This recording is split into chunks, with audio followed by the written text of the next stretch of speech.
This is Mike. He's an average young man who works a regular job and has big dreams. He loves self development books and he recently found out the importance of having a routine, so he started planning his weeks. He's going to do his full time job, he's going to go to the gym 3 times a week, meditate every day for 20 minutes, read one book per week, invest in the stock market, learn a new language, and in his spare time, take piano lessons. There is a problem though. Mike is not a superhero, which means that soon he'll be overwhelmed, and even the smallest goal will feel unattainable. Doing too many things at the same time usually ends up translating to being average at everything, losing time between tasks, missing deadlines, high stress, and of course, missed time with family and friends. Plus, his willpower will eventually get drained, just like a battery would, which would lead to failure and disappointment. And we don't want Mike to be disappointed. Regardless of where Mike lives or how much money he has in his bank account, he shares with all of us one thing: everyone's day has 24 hours. So, how come successful people do so much in one day? The difference is often that those people focus on one thing. The one thing, hence the title of the book, can be a product, a person, or a life purpose. The book is filled with examples of successful people who focus on one thing. People like Bill Gates, for instance. During high school, he had one passion, which was computers. Later on, one person, Paul Allen, gave him his first job and became his business partner in Microsoft. A few years later, one person, Ed Roberts, changed his life by allowing him to write code for one computer. Microsoft's one thing was to put a computer on every desk in every home, which ultimately made Bill Gates the world's richest person for 15 consecutive years. When he retired, Bill Gates and his wife Melinda created a foundation to do one thing: improve people's health in underdeveloped countries. So you see, when you prioritize, when you're focusing on the right thing at the moment, everything after the subsequent falls into place like a progression of dominoes. This is of course called the domino effect. The basic idea behind it is if you attack your goals by starting with the one right thing, it leads to bigger things. And if you smash the like button on this video, it's gonna lead to even bigger things, so go ahead, click that like button.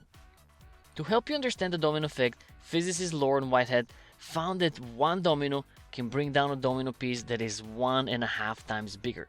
So using this simple idea, you can knock over the Empire State Building with just 28 dominoes, in theory at least.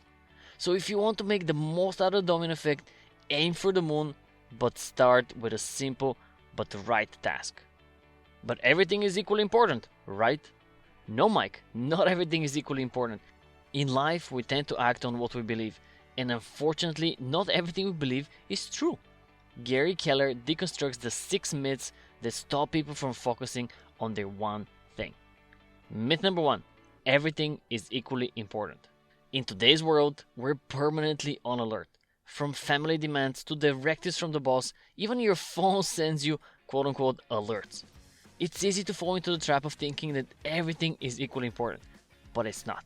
If you've ever heard about the 80-20 rule, you know that the minority of the effort, the 20%, produces the majority, the 80% of the results.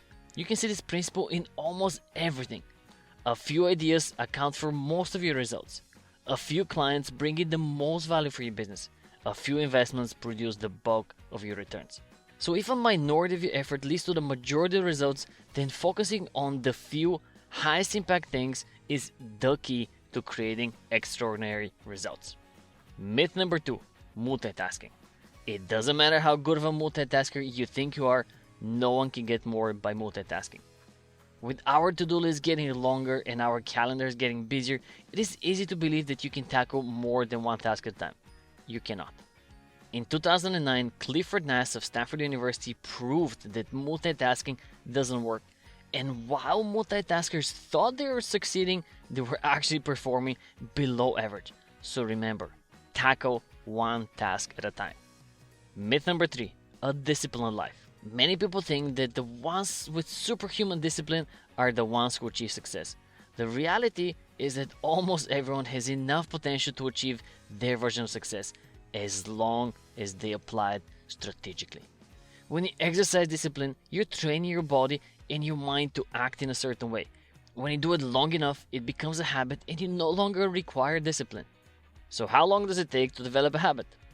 People often believe it takes 21 days to make a change. However, researchers at the University College of London determined that it takes 66 days on average to develop a new habit. While some behaviors take fewer days and some take more, bear in mind that it will probably take you a lot more than 21 days, so don't give up too soon. Myth number 4. Just use your willpower. Even the famous saying goes, when there is a will, there is a way. Unfortunately, if you don't understand how your willpower works, you'll be setting yourself up for failure and disappointment. And make no mistake, willpower is critical to success, but unfortunately it isn't always there when you need it. It is not on call. Willpower is like the battery of your phone. The more you use the phone, the more the battery gets drained until it's completely gone. That's why it's easier to go back to smoking when you get home after a rough day. Many activities drain your willpower, and if you're not aware of it, your battery will eventually leak. You'll be left with no willpower to face the most important work. This is why the author suggests you start the day with your one thing. This will allow you to tackle the most critical task while your battery is fully charged. Myth number 5. Strive for a balanced life.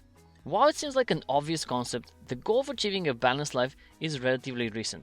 The idea emerged in the 1980s when a critical mass of women entered the workforce and had to balance the demands of work and home. In the 1990s, the balance became important for men too, but the rise of technology erased the boundaries between work and private life, allowing people to be on call at all times, making the balance even more relevant. The problem is that balancing all areas of your life at once keeps you from making an extraordinary commitment to anything. To make it simple, when you're working, work. When you're having family time, have family time. Doing a poor job at both is not ideal and it's not even balanced. Myth number 6, don't think too big. People often believe that thinking too big will not lead you to success. Instead, you should lower your sights to the more realistic goal. Well, most people are wrong. What you think determines what you do, and how big you think determines your level of success. Oftentimes, big success starts with a big dream. For instance, J.K. Rowling imagined a 7-book series about Hogwarts before writing the first chapter of her first Harry Potter book. Remember that your goals can be either a platform for your next level of success or a ceiling constraining you. It is your choice. Okay, so what now? Now it's time to ask yourself, what is my one thing? What is the one thing that I can do that by doing it, everything else will be either easier or completely unnecessary? Once you've answered these questions, it is time to implement your one thing. And there's 2 major components to it: purpose and priority. Let's start with purpose. Your purpose is the one thing you want your life to be about more than any other. To help you find your purpose, Keller suggests you follow the next steps. Write down a handful of activities you're passionate about. List several outcomes you're passionate about. Pick one activity and one outcome most important to you. Combine your activity and outcome to answer the ultimate question. What is the one thing I can do that will make everything easier? Post your one thing where you see it every day. Try it for a while. Even if you're not completely satisfied with it, you can always edit or develop a better one later. The goal here is to start. And number 2, priority. Your purpose specifies where you want to go. Your priority is what you do now that will get you there.